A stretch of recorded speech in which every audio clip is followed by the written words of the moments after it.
Bryndís, þetta orðin, já, ágætis brekka fyrir ykkur. Já, en er þetta ekki bara nýtt ævintýri? Verðum við ekki bara að horfa á það þannig? Þú veist, þessar stelpur hafa komið tilbaka eftir að vera 2-0 undir á móti Njarðvík þegar unnu fyrstdeildina.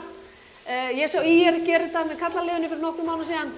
Þannig að ég ætla bara að hugsa að við erum að setja upp gott ævintýri, við erum að setja upp góða sögu fyrir Grindavík og Grindavíkurliðið og það sem við þurfum bara að laga í næsta leik er að við þurfum að trúa planinu, við þurfum að fara eftir planinu og við þurfum að þora að ráðast á körfuna, svekkja okkur ekki á því sem er að gerast utan vallar í dómurum eða eitthvað og bara ég veit að koma sterkar tilbaka.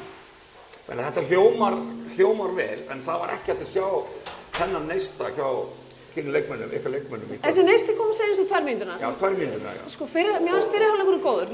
Fyrri hálfleikur var jafn og vandamáli var bara í seinni hálfleik vorum við að leyfa Njarðvík að spila bolta sem þær vilja spila.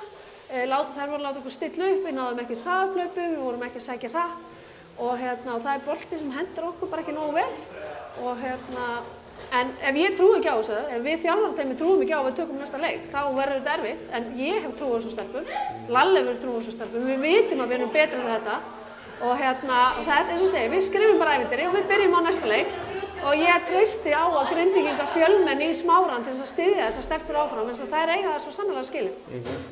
Þú segir mér í seinni hálfleik, þannig að þið gáttu alla bara keypt ykkur körfu, var það hvað, léli hitning á ykkur eða var vörnin á Njarðvík? Njarðvík var að spila góða vörn og var að neyða okkur í að stilla upp og fara svona út úr okkar takti og við finnum bara að það er okkar Lalla að finna lausn á því. Og þið munið væntanlega gera það fyrir hvað, mánudaginn, er það ekki? Mánudaginn? Ég hef trú á því að við finnum lausn fyrir mánudaginn og ég veit líka að stelpuna munu skilja allt eftir á gólfinu. Frábært, takk. Takk.